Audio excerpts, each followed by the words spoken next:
السلام عليكم ورحمة الله وبركاته. بسم الله الرحمن الرحيم.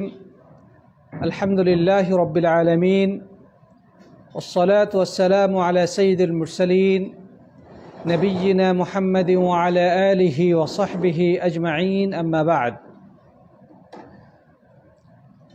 সমস্ত প্রশংসা, গুণগান, তারিফ এবং স্তুতি সেই মহান রাজাধিরাজ আল্লাহ সুবহানাহু ওয়া তাআলার নিমিত্তে পেশ করছি, যিনি আজকে আমাদেরকে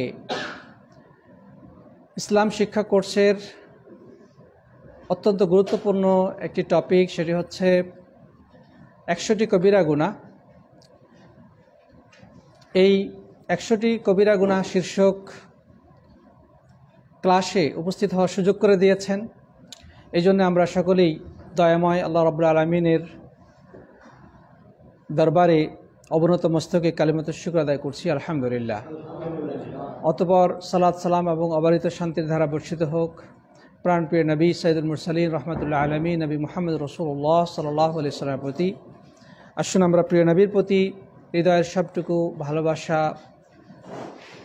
সম্মান সহকারে সালাতু সালাম পেশ করি। সকলেই পড়ি সাল্লাল্লাহু আলাইহি ওয়াসাল্লাম। তারপর সবাই কেমন আছেন আপনারা? আলহামদুলিল্লাহ। রব্বুল আলামিন আপনাদের সবাইকে ভালো রাখুন, সুস্থ রাখুন, ঈমানের উপর রাখুন, সেই দোয়া করি, আল্লাহুম্মা আমিন। এবং সেই সাথে আমাদেরকে রব্বুল আলামিন যেন কোরআন, সুন্নাহ এবং বিশুদ্ধ আকীদা ভিত্তিক জ্ঞান অর্জন করে সেই আলোকে আমাদের জীবনের প্রতিটি কাজ সম্পাদন করার তৌফিক এনায়েত করেন। আমরা পড়ি আল্লাহুম্মা আমিন।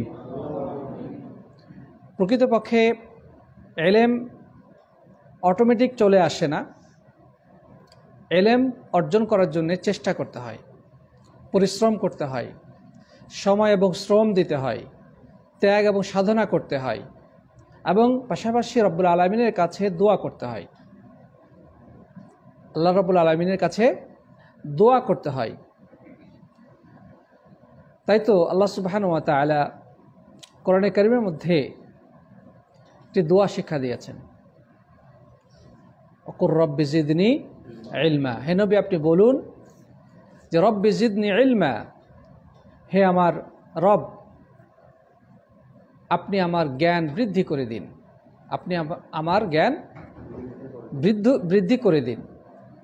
তো রব্বুল আলামিন আমাদেরকে দোয়া শিক্ষা দিয়েছেন কোরআনে কারীমের মধ্যে জ্ঞান বৃদ্ধি করার জন্যে। আল্লাহ তাআলা আরেক জায়গায় বলেছেন, ইয়ারফাউল্লাহু আল্লাযীনা আমানু মিনকুম ওয়াল্লাযীনা উতুল ইলমা দারাজাত। আল্লাহ তাআলা মর্যাদা বাড়িয়ে দেন তোমাদের মধ্যে যারা ঈমান এনেছে এবং যাদেরকে ইলম দেওয়া হয়েছে বা জ্ঞান দেওয়া হয়েছে, অনেক গুণ মর্যাদা তাদের বৃদ্ধি করে দেন। দেখেন, এখানে যেটা বলা হয়েছে, যারা ঈমান আনয়ন করেছে, মানে নিজেরা ঈমান এনেছে, বা উতুল ইলম, যাদেরকে ইলম দেওয়া হয়েছে।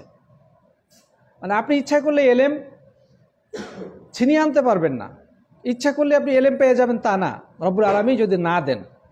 এই জন্য বলা হয়েছে উতুল ইলম, যাদেরকে এলেম দেওয়া হয়েছে। আল্লাহ তাআলা আরো বলছেন, ওয়া মান ইউতাল হিকমাতা ফাকাদ উতিয়া খায়রান কাসীরা, যে যাকে হিকমত তথা জ্ঞান ও প্রজ্ঞা দেওয়া হয়েছে তাকে অনেক কল্যাণ দেওয়া হয়েছে। প্রিয় বন্ধুগণ, সুতরাং ইলম অন্বেষণ করার জন্য আমাদেরকে আল্লাহর কাছে চাইতে হবে, দোয়া করতে হবে, এবং পাশাপাশি পরিশ্রম করতে হবে, চেষ্টা করতে হবে, এই জন্য সময় দিতে হবে, শ্রম দিতে হবে। ইমাম মুসলিম রাহিমাহুল্লাহ সহিহ মুসলিমের মুকাদ্দিমা তথা ভূমিকাতে উল্লেখ করেছেন, লা ইস্তাতাউল ইলমু বিরাহাতিল জিসম। শরীরকে আরামে রেখে জ্ঞান অর্জন করা যাবে না, সম্ভব নয়। আপনি আরাম করে ঘরে শুয়ে থাকবেন, নরম বিছানায় গা এলিয়ে দিয়ে সময় অতিবাহিত করবেন, আর মনে মনে ভাববেন আমি বিশাল আলেম হয়ে যাব বা আমার কাছে অটোমেটিক এলেম চলে আসবে। এটা সম্ভব নয়। সময়কে যদি আপনি যথার্থভাবে কাজে লাগান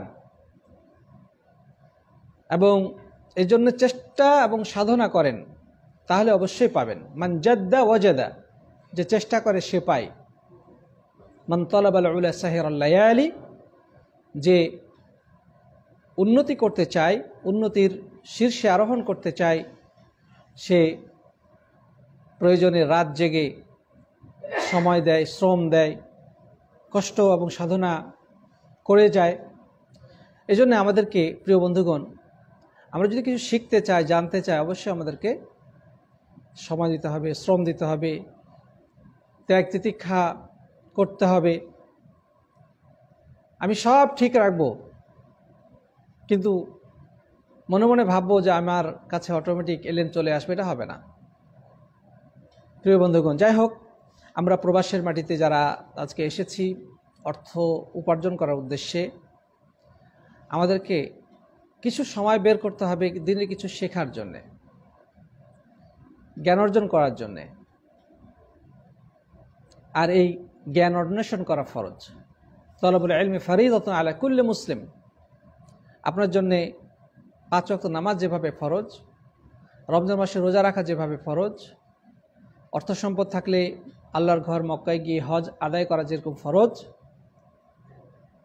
যাকাত দেওয়া যেরকম ফরজ, দিন সম্পর্কে জানা বা দিন সম্পর্কে জ্ঞান অন্বেষণ করা আপনার জন্য ঠিক তেমনই ফরজ।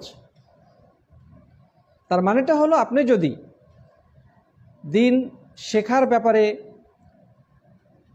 উদাসীনতার পরিচয় দেন, অলসতার পরিচয় দেন, আপনি মুখ ফিরিয়ে চলেন, তবে আপনি গুনাহগার হবেন ফরজ লঙ্ঘন করার অপরাধে। নামাজ না পড়লে গুনাহগার হবেন না? তো ঠিক একইভাবে আপনি যদি দ্বীনি ইলম শিক্ষা থেকে নিজেকে দূরে রাখেন, মুখ ফিরিয়ে চলেন, তবে অবশ্যই গুনাহগার হতে হবে। আল্লাহ আমাদেরকে আরো বেশি আগ্রহ সহকারে, কর্মস্পৃহা সহকারে দ্বীনের ইলম অন্বেষণে এগিয়ে আসার তৌফিক দান করেন। আল্লাহুম্মা আমিন। প্রিয় সাথী বন্ধুগণ, তো আমাদের কোর্স বিষয়ে আমরা সকলেই অবগত, সেটি হচ্ছে 100টা কবিরা গুনাহ। আমরা যদি 100টা কবিরা গুনাহ জেনে নিতে পারি, 100টা কবিরা গুনাহ সম্পর্কে যদি আমাদের নলেজ হয়, তাহলে দ্বীনের বিশাল একটা বিষয়, বিশাল একটা অংশ আমরা জেনে গেলাম। দ্বীনের বিশাল একটা অংশ জেনে গেলাম। হয়তো ভবিষ্যতে আমরা আরেকটি কোর্স করব, সেটি হচ্ছে 100টা বিদাতের উপরে ইনশাআল্লাহ তাআলা। সেখানে 100টা সুন্নাহর উপরে, তাই না? এভাবে আমরা ইনশাআল্লাহ হয়তোবা অল্প অল্প করে শেখার চেষ্টা করব। যদি আমরা 100টা কবিরা গুনাহ সম্পর্কে জেনে যেতে পারি, তাহলে নিঃসন্দেহে দ্বীনের বড় একটা অংশ আমরা জেনে গেলাম। এর মধ্যে অনেক কিছু চলে আসবে, অনেক কিছু চলে আসবে ইনশাআল্লাহ। এই জন্যে আমি সবার কাছে অনুরোধ জানাবো, আপনারা এই কোর্সটা করার প্রতি আগ্রহী হন।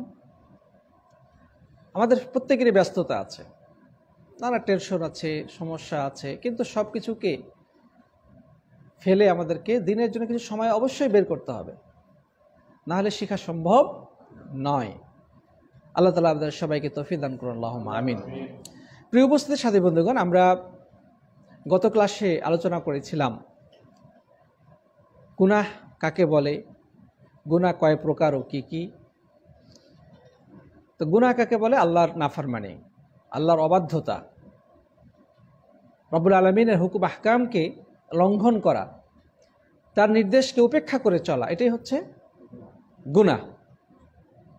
এটার প্রতিশব্দ হিসেবে আমরা বলেছিলাম যে, যেমন সাইয়্যাহ আরবিতে, গুনাহ শব্দটি উর্দু, তাই না? বাংলায় এটাকে আমরা বলি পাপ। কিন্তু আমাদের সমাজে বেশিরভাগ যেই শব্দটা প্রচলিত সেটা হচ্ছে গুনাহ বা পাপাচার। এগুলো আমরা ব্যবহার করি আমাদের পত্রপত্রিকা, আমাদের বিভিন্ন ইসলামিক বই পুস্তক, আমাদের বিভিন্ন ইসলামিক সাহিত্যে এই শব্দটি ব্যবহৃত হয়েছে। তো যাই হোক, আরবিতে এটা হলো ইসম, যামব, সাইয়্যাহ, মাসিয়া মানে নাফরমানি, আল্লাহর অবাধ্যতা। মানে আল্লাহর অবাধ্যতা করলে আল্লাহ একটা সাইয়্যাহ মানে একটা গুনাহ লিখে দেন। কেউ যদি আল্লাহর নাফরমানি করে একটা গুনাহ লেখেন। কথা বোঝা গেছে কিনা? আবার এর বিপরীতে হচ্ছে, সাইয়্যার বিপরীতে হচ্ছে হাসানা। হাসানা হচ্ছে নেকির কাজ। যেমন মাসিয়ার বিপরীতে হচ্ছে কি? তাআহ। আনুগত্য করা। মাসিয়া মানে হচ্ছে নাফরমানি করা বা অবাধ্যতা করা, আল্লাহর নির্দেশ উপেক্ষা করা, আল্লাহর নির্দেশের লঙ্ঘন করা, এটাকে আরবিতে বলা হয় মাসিয়া। এর বিপরীত শব্দ হচ্ছে তা, আনুগত্য করা, বা ইতাআত বলা যায়, আনুগত্য করা। কেউ যদি আনুগত্য করে তাহলে তার আমলনামায় একটা নেকি লেখা হবে। নেকিটা উর্দু শব্দ না, নেকিটা কোন ভাষার শব্দ? উর্দু শব্দ। আরবিতে হচ্ছে হাসানা বা সওয়াব বা আজর। অনুরূপভাবে কেউ যদি মাসিয়া তথা আল্লাহর নাফরমানি করে তাহলে তার আমলনামায় একটা গুনাহ লেখা হবে।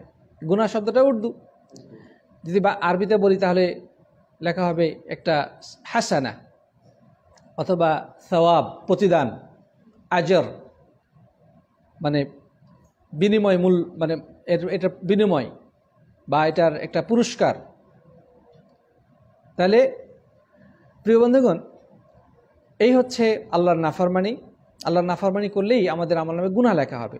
তো আমরা বলেছিলাম যে গুনাহ কিন্তু এক সমান নয়, সমস্ত প্রকার পাপ এক সমপর্যায়ের নয়, এগুলোর মধ্যে কম বেশি আছে। আলেমগণ এটিকে দুই ভাগে ভাগ করেছেন, একটা হচ্ছে কাবীরা, একটা হচ্ছে সগীরা। কাবীরা শব্দটি এক বচন, এর বহু বচন হচ্ছে কাবায়ের। সগীরা শব্দটি হচ্ছে এক বচন, এর বহু বচন কি? সাগায়ের। তাহলে কাবাইরুজ যুনুব মানে বড় বড় পাপ, সাগাইরুজ যুনুব মানে ছোট ছোট পাপ।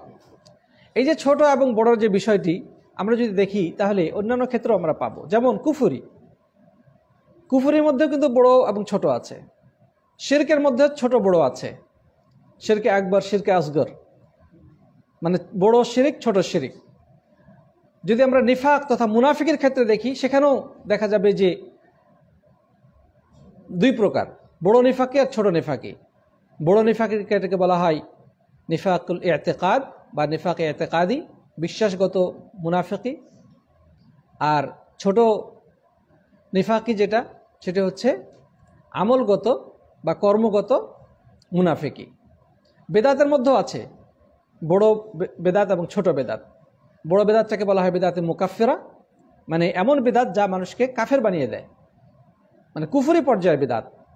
আরেক প্রকার বেদাত আছে যেটা বেদাত গায়রে মুকাফফিরা, যেটা কুফরি পর্যায়ের নয়, অর্থাৎ ছোট বেদাত। তাহলে এই যে বড় এবং ছোটের বিষয়টি, এটা কিন্তু সব ক্ষেত্রেই আছে।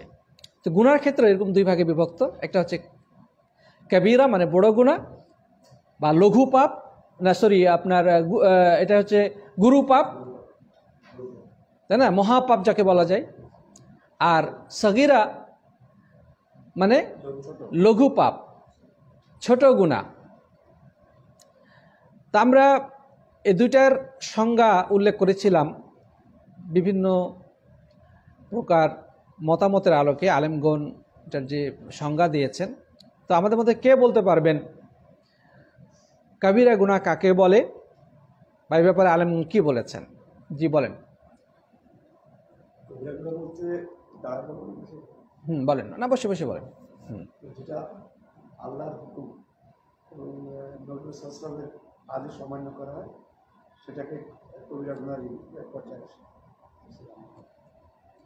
আপনি বলেন। হ্যাঁ, কবিরা গুনাহ হচ্ছে যে আল্লাহ সুবহানাহু ওয়া তাআলা দুনিয়াতে যে বিষয়ের উপর আপনার শাস্তি করেন, মানে করেছে, শাস্তির কথা বলেছে, সেগুলোকে সাধারণত কবিরা গুনাহ বলা হয়।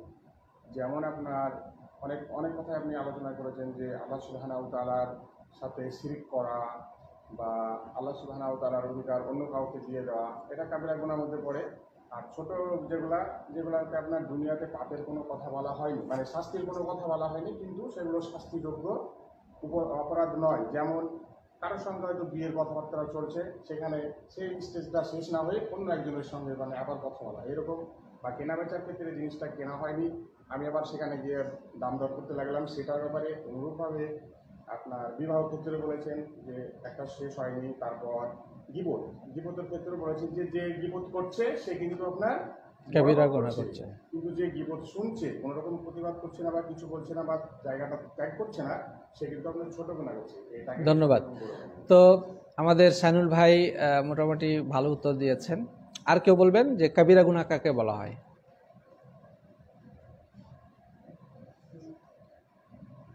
জি বলেন। হ্যাঁ, আর একটু সুন্দর করে আরেকটু কে বলতে পারবে সংক্ষেপে? হ্যাঁ বলেন। কবিরা গুনার ব্যাপারে দুনিয়াতে এবং আখিরাতে শাস্তিযোগ্য অপরাধ, এবং সেটাই হবে। খুব চমৎকার, খুব সুন্দরভাবে বলেছেন। হ্যাঁ আপনি বলেন। কোরআনুল কারিমে আল্লাহর আদেশ যেগুলো আছে দুই ভাগে, একটা বড় এবং করুণা, খরচ যেগুলো, এগুলাই সব যত আছে এগুলো অমান্য করে যত না, আমরা যেটা বলেছি,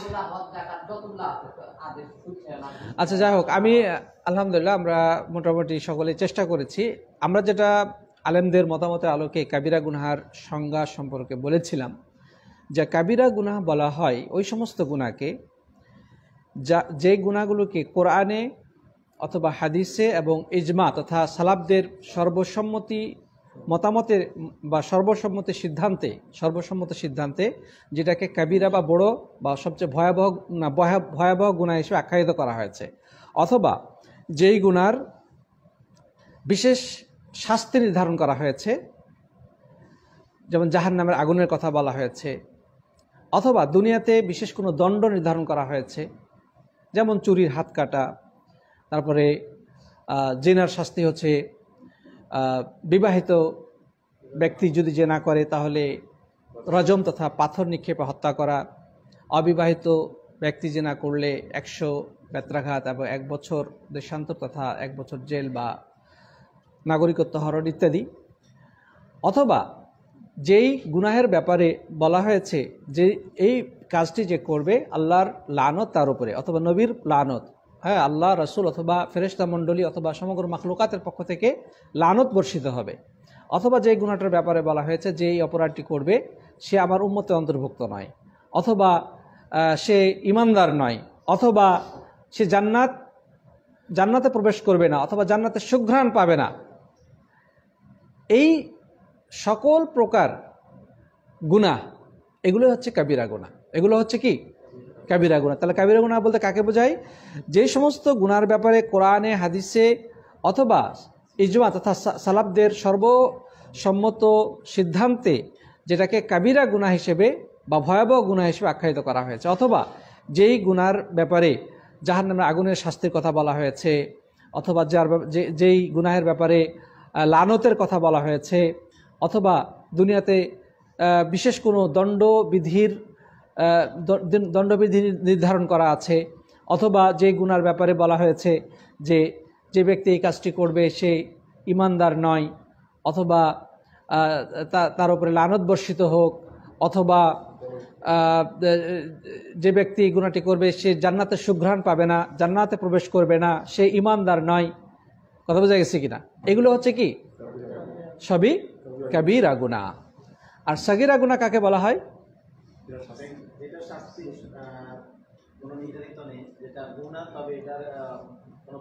চমৎকার। সাগীরা গুনাহ বলা হয় যেই গুনাহের ব্যাপারে দুনিয়াতে এবং আখিরাতে বিশেষ কোনো শাস্তির কথা আসেনি, তবে সেটা নিষেধ। কোরআন হাদিসে নিষেধ করা হয়েছে, হারাম বলা হয়েছে, কাজটা হারাম, করা যাবে না, কিন্তু বলা হয় নাই যে এটা যে করবে তার জন্যে জাহান্নামের আগুন, হ্যাঁ তাকে জাহান্নামের আগুনে জ্বলতে হবে, অথবা তার উপরে লানত বর্ষিত হবে, অথবা দুনিয়াতে বিশেষ কোনো শাস্তি নির্ধারণ করা হয়েছে, এমনটিও হয় নাই। কথা বোঝা গেছে কিন্তু দুনিয়াতে অথবা আখিরাতে নির্ধারিত কোনো শাস্তি নেই। এটাই হচ্ছে সগীরা গুনাহ। আমরা কাবিরা গুনার উদাহরণে বেশ কিছু উদাহরণ দিয়েছিলাম। কে বলতে পারবেন কাবিরা গুনার কিছু উদাহরণ? কাবিরা গুনার কিছু উদাহরণ দিতে পারবেন কে? যেমন আল্লাহর সাথে শিরক করা, চমৎকার বলেছেন। হ্যাঁ, তারপরে যেমন সুদ খাওয়া, ঘুষ খাওয়া, জেনা করা, নিরাপদ ব্যক্তিকে হত্যা করা, ভেরি গুড। আর মিথ্যা কথা বলা, পিতামাতার অবাধ্যতা করা, মিথ্যা সাক্ষ্য দেওয়া, মানুষের হক বা অধিকার নষ্ট করা, সীমালঙ্ঘন করা, তার ওজনে কম দেওয়া, জি, ওজনে কম দেওয়া, ভালো মানের সাথে খারাপ মান মিশ্রিত করা, মাশাআল্লাহ, প্রতারণা করা, শরীরে উল্কি আঁকানো, এরকম অনেক আছে, তাই না? মিথ্যা সাক্ষ্য দেওয়া, জি, আত্মীয়তার সম্পর্ক নষ্ট করা, মাশাআল্লাহ, অনেক বলেছেন। তো এগুলো হচ্ছে কবিরা গুনাহ বা বড় গুনাহ। এ ব্যাপারে ইনশাআল্লাহ 100টি গুনাহ সম্পর্কে আমরা আলোচনা করব। যদিও এর সংখ্যা কতটি এ ব্যাপারে কিছুটা আলেমদের বিভিন্ন ধরনের মত পাওয়া যায়। ইবনে আব্বাস রাদিয়াল্লাহু তাআলা আনহুকে প্রশ্ন করা হয়েছিল কবিরা গুনাহ কয়টি, তিনি একটি আসারে উল্লেখ করেছেন যে তার সংখ্যা হচ্ছে মাত্র 7টি, যেটি যে এই 7টি ধ্বংসাত্মক, একটা হাদিস আছে যেখানে রাসূল করিম সাল্লাল্লাহু আলাইহি ওয়াসাল্লাম বলেছেন 7টি ধ্বংসাত্মক কাজ থেকে দূরে থাকো, সেখানে তিনি 7টি উল্লেখ করেছেন। তবে 7টি কথা তিনি বলছেন 7টি থেকে 70টি, 7টি থেকে 70টি। তবে এটা 7টি থেকে 70টির মধ্যে সীমাবদ্ধ নয়। যদি আমরা ওই যে উপরোক্ত সংজ্ঞাকে সামনে রেখে হিসাব করি, এখানে কিতাবুজ জাওয়াজের নামক একটি কিতাব রয়েছে ইমাম হাইসামি রাহিমাহুল্লাহর লেখা, সেখানে তিনি প্রায় 460টি বা 65টির মতো কবিরা গুনাহ উল্লেখ করেছেন। মানে তিনি জমা করেছেন প্রায় 450 মতো তিনি কবিরা গুনাহ উল্লেখ করেছেন। আরেকটি কিতাব রয়েছে ইমাম জাহাবি, শামসুদ্দিন আজ-জাহাবি রাহিমাহুল্লাহর বিখ্যাত কিতাবুল কাবায়ের বা কবিরা গুনাহ সংক্রান্ত। সেখানে তিনি খুব বেশি না, কতটা হয়তো বা 80টার কাছাকাছি, আমি সংখ্যাটা মনে নেই, মানে 70-এর কাছাকাছি, 70 বা 80টার মাঝামাঝি একটা সংখ্যায় তিনি কি করেছেন, কবিরা গুনাহ উল্লেখ করেছেন। তো যাই হোক, এটার নির্ধারিত সংজ্ঞা, আমরা যদি সংজ্ঞাটাকে সামনে রেখে হিসাব মানে খোঁজ করি কোরআন হাদিসে, এর সংখ্যা অনেক পাওয়া যাবে। যেমন আমরা দেখলাম যে ইমাম হাইসামি রাহিমাহুল্লাহ কিতাবুজ জাওয়াজের এই কিতাবের মধ্যে তিনি প্রায় 450 মতো কবিরা গুনাহকে একত্রিত করেছেন। আচ্ছা, সগীরা গুনার উদাহরণ আমরা কয়েকটি পেয়েছি, ইতিমধ্যে ভাই দিয়েছেন। সগীরা গুনাহ কি, যেমন যেগুলোর ব্যাপারে দুনিয়াতে বা আখিরাতে বিশেষ কোনো শাস্তির কথা আসে নাই বা বিশেষ কোনো দণ্ডের ব্যাপার উল্লেখিত হয় নাই, সেটি হচ্ছে সগীরা গুনাহ। কি উদাহরণ? যেমন, হ্যাঁ বলেন। নামাজের ক্ষেত্রে অলসতা করা যায়, এটা কবিরা গুনাহ। কিন্তু নামাজের মধ্যে দাঁড়িয়ে যদি কেউ এদিক সেদিকে একটু ডানে বামে তাকায়, হ্যাঁ, এটা কি সগীরা গুনাহ অন্তর্ভুক্ত। হ্যাঁ, জিনা করা হারাম, কিন্তু কোনো নারীর দিকে হয়তো একটু তাকালো, মানে বেপরদা নারীর দিকে তাকালো, সেটা কিন্তু কি সগীরা গুনাহ। হ্যাঁ, বিয়ের কথাবার্তা চলতেছে, সেখানে ওর কথা শেষ না হতে আরেকজন প্রস্তাব দেওয়া, তারপরে ক্রয় বিক্রয়ের ক্ষেত্রে একটা মানুষ ক্রয় বিক্রয় করতেছে, দরদাম শেষ না হতেই আরেকজন যে সেখানে দরদাম করা, এগুলো কি সগীরা গুনাহ অন্তর্ভুক্ত। যাই হোক, আরো অনেক আছে, আমরা ওদিকে আর যাচ্ছি না। প্রিয় সাথী বন্ধু, আমরা আজকে মূল পয়েন্টে চলে যাব। আমাদের যে আজকে আলোচ্য বিষয় সেটা হচ্ছে শিরক সম্পর্কে। সেটা হচ্ছে কি শিরক সম্পর্কে।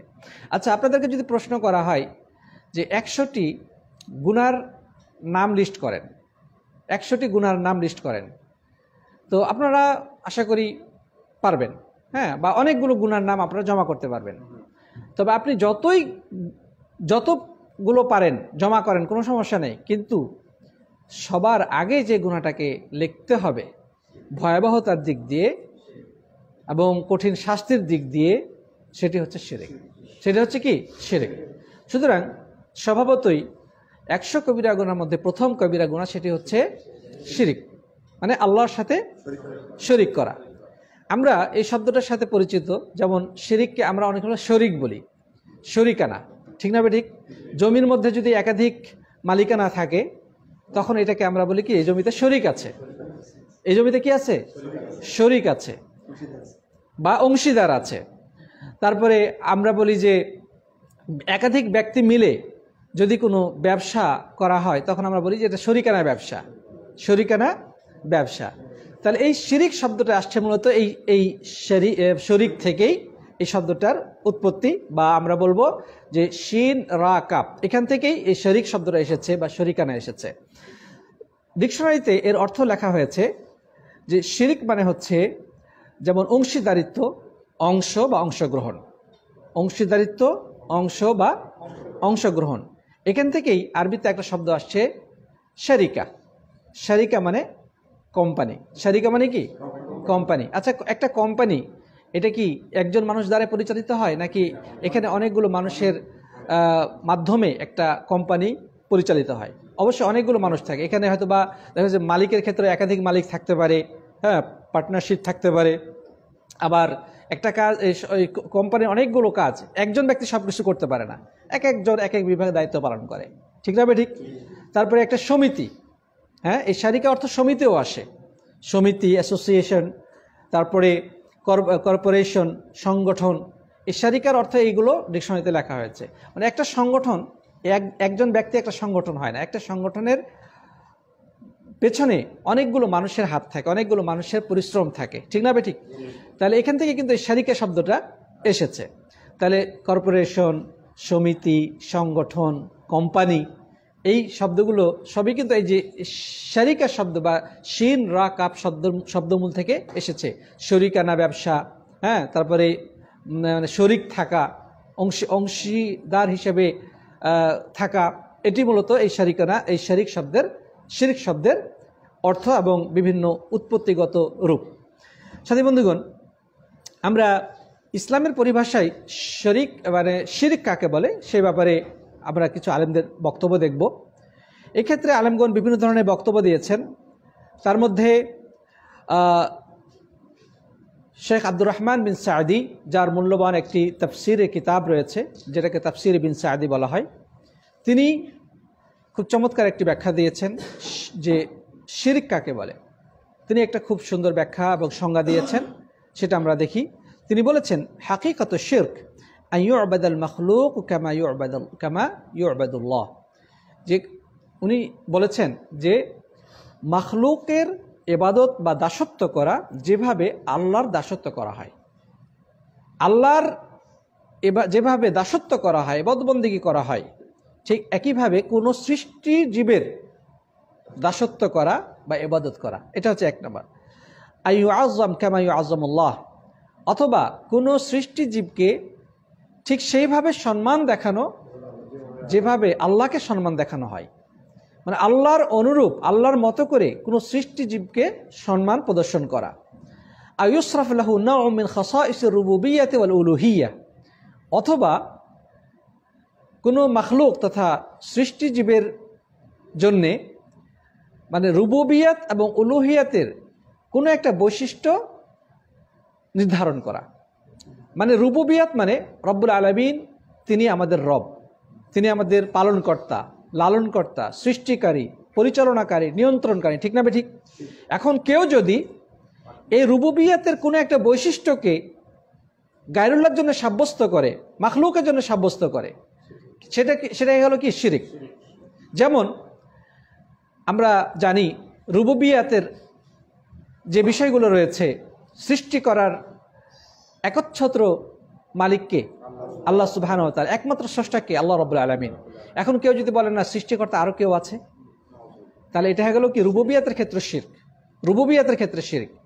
আমরা জানি আসমান থেকে বৃষ্টি বর্ষণ করা আল্লাহর কাজ।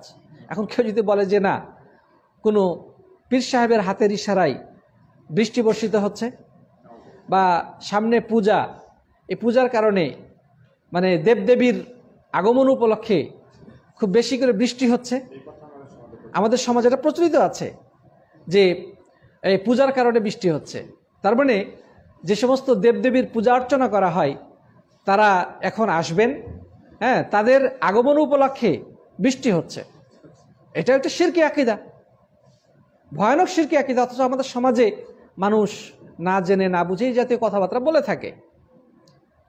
তো যাই হোক, রিজিক দেনেওয়ালার কে একমাত্র আল্লাহ রাব্বুল আলামিন। এখন কেউ যদি বলে যে না, উমুক আমাকে রিজিক দিচ্ছে, হ্যাঁ, বাদশাহ আমাকে খাবার দেয়, তাহলে এটা কি রুবুবিয়াতের ক্ষেত্রে শিরক।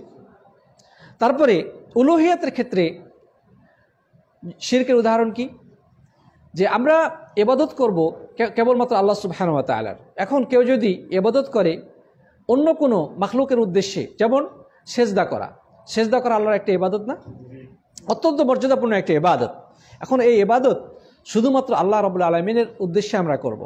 এখন কেউ যদি কোনো পীর সাহেবকে খুশি করার জন্যে তার পায়ে যে সেজদা ঠুকে, তাহলে শিরক হবে কি না? তারা বলতেছে না, এটা আমরা ইবাদতের শিরক করি, এটা তাজিমের শিরক, তাজিমের শিরক করি, মানে সম্মান দেখানোর জন্য আমরা কি করি, সেজদা করি। সম্মান দেখানোর উদ্দেশ্যে ভাই এই তাজিমের হকদার তো কেবলমাত্র আল্লাহ সুবহানাহু ওয়া তাআলা। মানে সেজদার মাধ্যমে যে তাজিমটা করা হবে, এই তাজিমের বা এই সম্মানের মালিক বা পাওনাদার একমাত্র রব্বুল আলামিন। তো কেউ যদি আল্লাহর অনুরূপ সম্মান প্রদর্শন পূর্বক কোনো পীরকে সেজদা করে, তাহলে সেটা শিরকে আকবার হবে কিনা? তাহলে শিরক হবে কিনা? ইবাদতের ক্ষেত্রে শিরক, উলুহিয়াতের ক্ষেত্রে শিরক। হ্যাঁ, কেউ যদি বলতে চায় যে না, আমি আল্লাহর ইবাদতের মতো আমি তার মানে আল্লাহ রাব্বুল আলামিনকে যেভাবে সম্মান প্রদর্শন করে সেভাবে না, আমি একজন মানুষ হিসেবে, উনি একজন পীর সাহেব, উনি একজন সম্মানিত ব্যক্তি, তার সম্মানে আমি সেজদা করতেছি, তাহলে নিঃসন্দেহে এটা হারাম, যদিও সেটা শিরক না হয়। যদি আল্লাহর অনুরূপ তাকে সেজদা করে, আল্লাহর অনুরূপ সম্মান প্রদর্শন করে, তাহলে ওইটা শিরক। কিন্তু যদি মানে আল্লাহর অনুরূপ নয়, তবে এমনি একজন সম্মানিত ব্যক্তি হিসেবে আমি তাজিম আর সেজদা করছি, তার শ্রদ্ধা সূচক আমি সেজদা করতেছি, তাহলে এটা হারাম, এটা হারাম। তারপরে দেখেন, দোয়া করতে হলে কার কাছে করতে হবে? আল্লাহ বলছে উদউনি আস্তাজিব লাকুম, আমার কাছে দোয়া করো, আমি তোমাদের দোয়া কবুল করব। তো এখন বিপদে পড়লে যদি কেউ পীর সাহেবের দিকে হাত উঠিয়ে দোয়া করে এবং পীর সাহেবের কাছে চায়, তাহলে এটা শিরক হবে কি না? অবশ্যই শিরক। আমি শুনলাম যে আমাদের দেশে একটা পীর আছেন, নাউজুবিল্লাহ মিন যালিক, তার অনুসারী যারা বা তার ভক্তবৃন্দ মুরিদরা যখন দোয়া করে, সম্মিলিতভাবে তারা দোয়া করে, মোনাজাত করে, তখন মসজিদে তো মনে করেন যে কেবলার দিকে মুখ করে নামাজ পড়লো, তারপরে যখন দোয়া করবে তখন মসজিদের মধ্যেই ওই পীর সাহেবের মাজারের দিকে ঘুরে তারা দোয়া করে। না, লা হাওলা ওয়ালা কুওয়াতা, হয়তো আপনারাও দেখে থাকবেন কোথাও কোথাও। ইন্না লিল্লাহি ওয়া ইন্না ইলাইহি রাজিউন। তার মানে তাদের দোয়াটা হচ্ছে ওই পীর সাহেবের কাছে। তাহলে যারা গায়রুল্লাহর কাছে দোয়া করলো, তা আল্লাহর উলুহিয়াতের ক্ষেত্রে শিরিক করলো। তাহলে যাই হোক, আমরা কথা লম্বা করব না। তাহলে আব্দুর রহমান বিন সাঈদী রাহিমাহুল্লাহ শিরকের সংজ্ঞা দিতে গিয়ে বলেছেন যে শিরিক বলা হয় হাকিকাত শিরক আন ইউবাদাল মাখলুক কামা ইউবাদুল্লাহ, আল্লাহর ইবাদত যেভাবে করা হয় কোনো মাখলুক বা সৃষ্টিজীবের ইবাদত ঠিক সেইভাবে করা, অথবা ইউআযযাম কামা ইউআযযামুল্লাহ, অথবা মাখলুকের প্রতি ঠিক সেইভাবে সম্মান দেখানো, সম্মান প্রদর্শন করা যেভাবে আল্লাহ রাব্বুল আলামিনের প্রতি সম্মান প্রদর্শন করতে হয় বা করা হয়, অথবা আও ইউসরাফু লাহু নাউউম মিন খাসাইসির রুবুবিয়্যাহ আবিল উলুহিয়্যাহ, অথবা কোনো মাখলুকের জন্যে আল্লাহর রুবুবিয়ত বা উলুহিয়তের কোনো একটি বৈশিষ্ট্যকে কি করে দেওয়া, ওদিকে সমর্পণ করা বা নির্ধারণ করা। আল্লাহর রুবুবিয়তের ক্ষেত্রে আল্লাহর সৃষ্টি পরিচালনা নিয়ন্ত্রণের কোনো একটা বৈশিষ্ট্যকে মাখলুকের জন্য যদি কেউ সাব্যস্ত করে, অথবা আল্লাহর জন্য যে সমস্ত ইবাদত পাওয়ার হকদার, যেমন দোয়া করা, নজর মান্নত, সাহায্য প্রার্থনা, পশু জবে করা, এগুলো সম্পূর্ণ হকদারকে আল্লাহ রাব্বুল আলামিন। তো কেউ যদি এগুলোর কোনোটাকে কোনো পীরের উদ্দেশ্যে করে, কোনো গাছের উদ্দেশ্যে করে, কোনো মাছের উদ্দেশ্যে করে, অথবা বিশেষ কোনো মাজারের উদ্দেশ্যে করে, এগুলো কি শিরক হবে না? এগুলো হচ্ছে উলুহিয়াতের ক্ষেত্রে শিরিক। কেউ যদি এই উলুহিয়াতের ক্ষেত্রে বা রুবুবিয়াতের ক্ষেত্রে শিরিক করে, তাহলে সে ইসলাম থেকে বহিষ্কৃত কাফের এবং মুরতাদ হিসেবে পরিগণিত হবে। নাউজুবিল্লাহ মিন যালিক। তাহলে আমরা কি বুঝতে পারছি এর ভয়াবহতা কত বেশি? আমরা সামনে গেলে ইনশাআল্লাহ আরও বেশি জানতে পারবো। প্রিয় বন্ধুগণ, তাহলে আমরা জানতে পারলাম যে শিরিক কাকে বলে। আরও অনেক ধরনের আলেমগণ ব্যাখ্যা দিয়েছেন। সংক্ষেপে আলেমগণ এটাও ব্যাখ্যা দিয়েছেন যে আল্লাহর ইবাদতে অন্যকে অংশীদার করা, এটাই হচ্ছে শিরিক। কারণ সবচেয়ে বেশি শিরিক হয় ইবাদতের ক্ষেত্রে। ইবাদতের ক্ষেত্রে সবচেয়ে বেশি কি হয়? শিরিক হয়ে থাকে। আবার একদল আলেম বলেছেন যে তাওহীদ যেরকম 3 প্রকার, শিরকও 3 প্রকার। তাওহীদ 3 প্রকার। কিভাবে? তাওহীদ কয় প্রকার? 3 প্রকার। একটা রুবুবিয়া, উলুহিয়া, আসমা ও সিফাত। তো রুবুবিয়াত মানে এই সৃষ্টি পরিচালনা নিয়ন্ত্রণ ইত্যাদি সমস্ত প্রকার আল্লাহর যে বৈশিষ্ট্য, আল্লাহর যে কাজগুলো শুধু আল্লাহর জন্য সাব্যস্ত করতে হবে। এখন কেউ যদি এগুলোর কোনো একটি মাখলুকের জন্য সাব্যস্ত করে, সেটা হচ্ছে রুবুবিয়াতের ক্ষেত্রে শিরিক। অনুরূপভাবে উলুহিয়াতের যে সমস্ত বিষয় রয়েছে, অর্থাৎ বান্দার যে সমস্ত ইবাদতবন্দেগী রয়েছে, যেমন নামাজ, রোজা, জাকাত, হজ, দোয়া, নজর, মান্নত, পশু জবাই করা, বিপদে সাহায্য প্রার্থনা করা, এগুলো হচ্ছে বান্দার ইবাদত, তাই না? আমাদের কাজ এটা। এই ইবাদতগুলো কেউ যদি গায়রুল্লাহর মানে কোনো মাখলুকের জন্যে, কোনো গাছ, মাছ, পাথর, তারপরে কোনো ব্যক্তি, ইত্যাদির উদ্দেশ্যে সমর্পণ করে, তাহলে এটা হচ্ছে উলুহিয়াতের ক্ষেত্রে শিরিক। অনুরূপভাবে আসমা ও সিফাত, যে আল্লাহ রাব্বুল আলামিনের কোরআন হাদিসে যত প্রকার আল্লাহর সিফাত রয়েছে এবং নাম রয়েছে, সেগুলোর একমাত্র মালিককে আল্লাহ রাব্বুল আলামিন, এগুলো আল্লাহর জন্যই সাব্যস্ত করতে হবে। কেউ যদি আল্লাহর নামগুলোকে অথবা আল্লাহর বিশেষ কোনো সিফাত বা বৈশিষ্ট্যকে মাখলুকের জন্য সাব্যস্ত করে, তাহলে সেটা আসমা ও সিফাতের ক্ষেত্রে শিরিক। আসমা ও সিফাতের ক্ষেত্রে কি শিরিক? সুতরাং তাওহীদ যেরকম 3 প্রকার, এর বিপরীত দিকে শিরিকও হচ্ছে কি এই 3 প্রকার। এই শিরিকও হচ্ছে 3 প্রকার।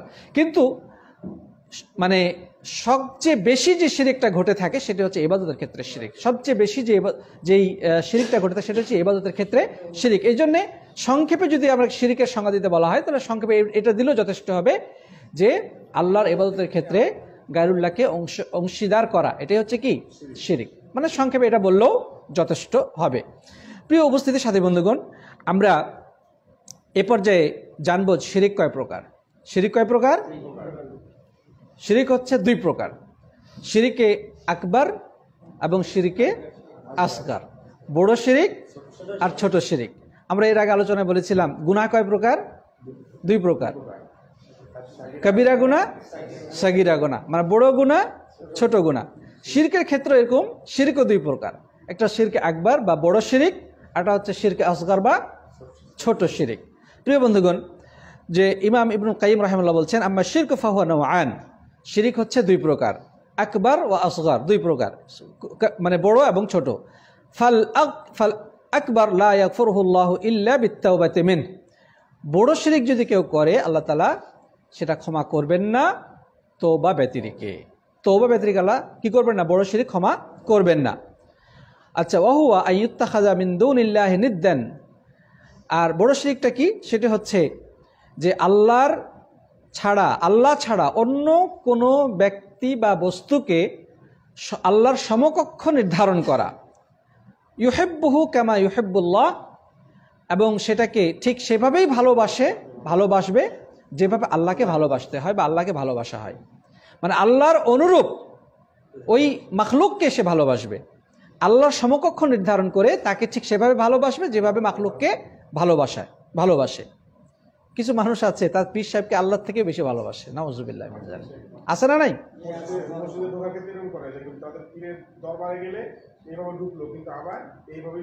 হ্যাঁ, আপনার মাজারে গেলে জুতা খোলা তো ঢুকে আছে, ঠিক আছে, জুতা খুলে ঢুকলো, কিন্তু মানে বের হওয়ার সময় আবার কি পিছন দিক দিয়ে মানে পিছন দিকে ঘুরবে না, হ্যাঁ, যেভাবে ঢুকছে ওভাবে কি ব্যাক করবে, মানে তার পশ্চাৎ দিবস যেন মাজারের দিকে না যায়। অথচ কাবা ঘরে আসলে কিন্তু তারা এমনটা করে না, কাবা ঘরে আসলে এমনটি করে না তারা কিন্তু পীর সাহেবের দরবার কিন্তু ঠিকই করে। তার মানে কি বোঝা গেল? ওদের সম্মান যেটা তাদের পীরের প্রতি, তাদের এই যে সম্মানের লিমিট ক্রস যেটা, সেটা আল্লাহর থেকেও বেশি, মানে আল্লাহর ভালোবাসার থেকেও, আল্লাহর প্রতি যে সম্মান থাকে তার থেকেও বেশি তার ওই পীর সাহেবের প্রতি। এমন জি,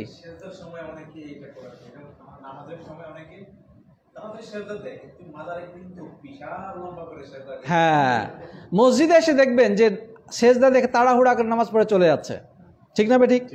পক্ষান্তরে ওই লোকটাই কোনো মাজারে যখন যাবে তখন দেখো যে লম্বা করে সেজদা দিচ্ছে, মাজারে সেজদা দিচ্ছে লম্বা করে।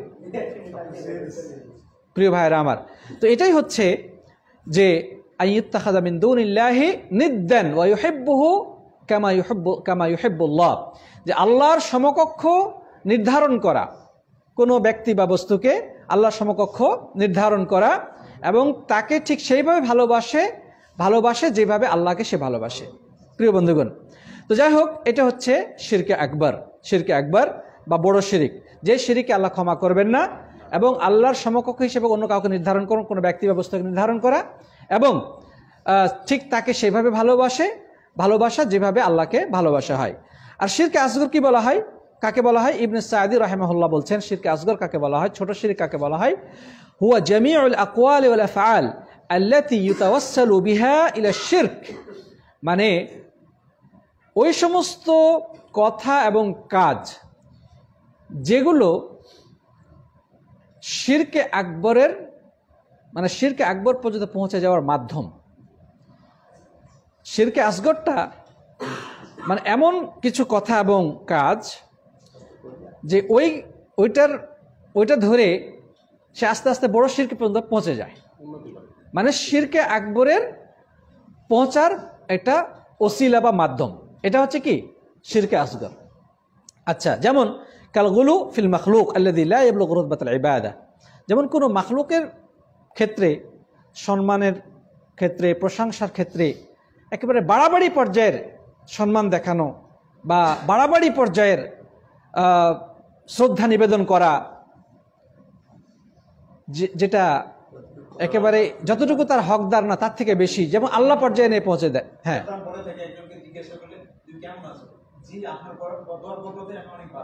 হ্যাঁ, তো এখন যেটা বলা হচ্ছে যে এবাদত মানে এবাদত পর্যায়ে না, কিন্তু অনেক বাড়াবাড়ি পর্যায়ের মানুষের প্রতি সম্মান দেখানোর ক্ষেত্রে বা তার প্রশংসা করার ক্ষেত্রে মানে বাড়াবাড়ি পর্যায়ের প্রশংসা করা বা সম্মান দেখানো, কথা বোঝা গেছে, কিন্তু এবাদত পর্যায়ের না। এটা হচ্ছে কি শিরকে আসগর। কিন্তু যদি এবাদতের মতো করে সম্মান দেখায় তাহলে সেটা কি শিরকে আকবরে পরিণত হবে। তারপর কাল হালিফি বিগাইরিল্লাহ ওয়ার রিয়া ওয়া নাহওয়া যালিক, অথবা আল্লাহ রাব্বুল আলামিনকে বাদ দিয়ে কোনো মাখলুকের কসম খাওয়া, মাখলুকের কসম খাওয়া, যেমন মায়ের কসম, বাবার কসম, দানার কসম, দানার কিরা, মাটির কিরা, শহীদের রক্তের কসম খেয়ে বলছি এর প্রতিশোধ নেওয়া হবে, বলে না আমাদের রাজনীতি নেতারা কথা। মানে ওই যে রাজনীতি মারামারি পিটাপিটিতে যখন মারা যায় তখন দেখো যে রাজনীতিক নেতারা এসে খুব পাবলিকের রক্ত গরম করা বক্তব্য দেয়, ওই যে রক্ত ছুঁয়ে কসম করছি। প্রিয় সাথী বন্ধুগণ, হ্যাঁ, সুতরাং কসম করতে হলে কার করতে হবে? কেবলমাত্র আল্লাহ রাব্বুল আলামিনের। কিন্তু কেউ যদি গায়রুল্লাহর নামে কসম খায় সেটা কি শিরকে আসগর। হ্যাঁ, যদি এরকম হয় সে আল্লাহর সমপর্যায়ের মনে করে ওটাকে কসম খায়, কোনো ব্যক্তির বাবাকে বা মাকে বা সন্তানকে যদি আল্লাহর সমপর্যায়ে মনে করে তাহলে শিরকে আকবর। কিন্তু সাধারণত যারা এই বাবার কসম খায়, মায়ের কসম খায় বা সন্তানের কসম খায়, হ্যাঁ, এরা আল্লাহকে সম্মান করে, ঠিক আছে, আল্লাহর মতো করেই সম্মান করে, কিন্তু তারা এদেরকেও মানে কাছাকাছি পর্যায়ে সম্মান করে, কথা বোঝা গেছে। এদের প্রতি সম্মানের কারণে তারা কিন্তু এই ধরনের বাড়াবাড়ি করে, এটা কিন্তু শিরকে আসগার। অনুরূপভাবে রিয়া মানে মানুষকে দেখানো।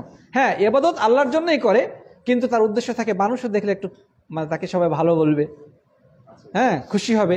যেমন হাদিসে নবী আকরাম সাল্লাল্লাহু আলাইহি ওয়াসাল্লাম বলেছেন যে একজন মানুষ শিরকে খাফি বা গোপন শিরক হচ্ছে যে একটা মানুষ নামাজ পড়বে এবং কেউ যদি দেখে তখন সে নামাজটাকে খুব সুন্দরভাবে আদায় করবে, খুব দীর্ঘ রুকু করবে, সেজদা করবে, খুব ভয়ভীতি বিনম্রতা সহকারে নামাজ পড়বে, যাতে মানুষ দেখে তাকে খুব পাক্কা নামাজি বলে, হ্যাঁ, ভালো ইবাদত গুজার মনে করে। এই চিন্তা ভাবনা যখন তার মাথার মধ্যে স্থান পাবে তখন সেটা শিরকে খাফি, যেটা শিরকে আসগার হিসেবে পরিগণিত হবে। দেখেন অনেক আলেম আবার ওই যে শিরকে 3 প্রকার করেছেন, যেটা আপনি হয়তো বলতে যাচ্ছিলেন যে শিরকে খাফি বা গুপ্ত শিরিক। আসলে এ ব্যাপারে যেটা তাহকিক কথা বা তাহকিকৃত কথা বা এটা হচ্ছে অধিক নির্ভরযোগ্য কথা, এটা শিরকের কোনো আলাদা প্রকার নাই, বরং এই শিরকে আকবার এবং শিরকে আসগার উভয়টাই এই শিরকে খাফির মধ্যে লুকিয়ে আছে। গুপ্ত শিরিক মানে অন্তরের সাথে সংশ্লিষ্ট যেই শিরিকটা, যেমন মানুষকে দেখানোর জন্য যদি কোনো ইবাদত বন্দেগী করা হয়, নামাজ পড়া হয় বা মানুষের প্রশংসা পাওয়ার উদ্দেশ্যে দান সাদাকা করা হয়, হ্যাঁ, অথবা মানুষের বাহবা পাওয়ার জন্যে সুন্দর কণ্ঠে কোরআন তেলাওয়াত করা হয়, তবে এটা কি শিরক, এটা রিয়া, এটা কি রিয়া, এটাই কিন্তু শিরকে খাফি। তাহলে শিরকে খাফি অর্থাৎ গোপন শিরিক, গুপ্ত শিরিক, যেহেতু অন্তরের সাথে সংশ্লিষ্ট, কিন্তু এটা শিরকে আসগার, শিরকে আসগার। আবার কিছু শিরিক রয়েছে যেমন অন্তরে কোনো গায়রুল্লাহর প্রতি এত বিশ্বাস যেভাবে আল্লাহ রাব্বুল আলামিনকে বিশ্বাস করে, বা এত ভালোবাসা, এত শ্রদ্ধা, এত সম্মান, যেভাবে আল্লাহর প্রতি সম্মান এবং শ্রদ্ধা থাকে, এই বিশ্বাস নিয়ে যদি কোনো গায়রুল্লাহর পূজা করে, অর্চনা করে, তাহলে এটা কি শিরকে আকবার। এটাও কিন্তু শিরকে খাফি, কারণ এটা অন্তরের সাথে সংশ্লিষ্ট। তাহলে শিরকে খাফি বা গুপ্ত শিরিক যেটা, হ্যাঁ, সেটা কিন্তু আলাদা কোনো প্রকার নয়, বরং শিরকে খাফিটা অন্তরের সাথে সংশ্লিষ্ট। এটা কখনো শিরকে আকবারও হতে পারে, কখনো শিরকে আসগরও হতে পারে। ওইটা হচ্ছে তার অন্তরের উপরে নির্ভরশীল।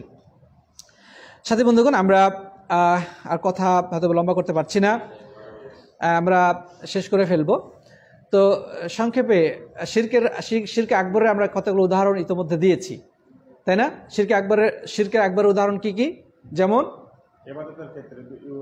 ইবাদতের ক্ষেত্রে, রুবুবিয়াতের ক্ষেত্রে, উলুহিয়াতের ক্ষেত্রে, আসমা ও সিফাতের ক্ষেত্রে গায়রুল্লাহর কি করা, গায়রুল্লাহর জন্য শরিক করা বা শিরিক করা। যেমন আল্লাহ ছাড়া অন্য কার কাছে দোয়া করা, মান্নত করা, তারপরে যেমন কোনো পীর সাহেবের উদ্দেশ্যে মানত করলো, সাহায্য চাওয়া, কোনো অলিয়ার উদ্দেশ্যে দূর থেকে এসে আহ্বান করলো, মৃত মানুষের নিকটে সাহায্য প্রার্থনা করলো, ঠিক আছে? অথবা গাছ মাছ পাথরের উদ্দেশ্যে কোনো কিছু মান্নত করলো, যেটা অনেকে করে থাকে। হ্যাঁ, আমাদের দেশে এরা যুক্তি খাটায় যে ধরেন আমি কারো কাছে বললাম ভাই 500 টাকা দিই, তখন তারা কিন্তু যুক্তি দেয় যে এটা তো চা হতে, তাহলে তো এটা তো শিরিক। হ্যাঁ, এখানে যেটা বলি যে শিরিক, আল্লাহ রাব্বুল আলামিন মানুষকে যেই ক্ষমতাটা দিয়েছেন সেই ক্ষেত্রে সাহায্য চাওয়াটা শিরক না। যেমন আপনি আমাকে কিছু টাকা ঋণ দিয়ে সাহায্য করতে পারেন, তখন আমি যদি বলি যে ভাই আপনি আমাকে কিছু সাহায্য করেন, আমার কিছু টাকার প্রয়োজন, আপনি ঋণ দেন, এটা কি শিরক হবে? না, এটা তো আল্লাহ রাব্বুল আলামিন তাকে ক্ষমতা দিয়েছেন ঋণ দেওয়ার। অথবা একটা মানুষ ধরেন তার বাড়িতে আগুন লেগে গেছে, এখন সে চিৎকার করতেছে, ভাই কে কোথায় আছে, আমাকে বাঁচান, আমার বাড়িতে আগুন লেগে গেছে। অথবা একটা মানুষ পানিতে ডুবে যাচ্ছে, তখন সে চিৎকার করতেছে যে কে কোথায় আছে, আমাকে বাঁচান, এই মরে গেল, ডুবে গেল, তাই না? তো এই ক্ষেত্রে একটা মানুষ কিন্তু আগুন নিভানোর মতো আল্লাহ রাব্বুল আলামিন মানুষকে ক্ষমতা দিয়েছে। হ্যাঁ, সে পানি দিয়ে বা হোক বা যে কোনোভাবে সে আগুনটা নিভাতে পারে। হ্যাঁ, আল্লাহ সুবহানাহু ওয়া তাআলা মানুষকে এই ক্ষমতা দিয়েছে। অথবা একটা মানুষ ডুবন্ত ব্যক্তিকে উঠিয়ে নিয়ে আসতে পারে, এটা তার ক্ষমতার ভিতরে, এই ক্ষেত্রে এটা শিরক না। বা কারো কাছে আপনি ঋণ চাইলেন, বা যেমন ভিক্ষুকরা সাহায্য চায়, বাবা আমাকে একটু সাহায্য করেন, হ্যাঁ, এটা কিন্তু শিরক না, এটা মানুষের ক্ষমতার ভিতরে। কিন্তু যেই ক্ষেত্রে মানুষের ক্ষমতা নেই, যেমন সন্তান চাওয়া, এটা কি মানুষের কোনো ক্ষমতার ভিতরে পড়ে? হ্যাঁ, ক্ষমতার ভিতরে পড়ে না। অদৃশ্যকে ডাকতেছে, এখন একটা মানুষ বিপদে পড়েছে, সে এমন মানে একটা অদৃশ্য শক্তিকে ডাকতেছে যে বাবা তুমি আমাকে এই বিপদ থেকে উদ্ধার করো, অথচ ওই বাবা দুনিয়াতেই নেই, ও কবরে যে কি হালতে আছে আল্লাহ পাকই ভালো জানে।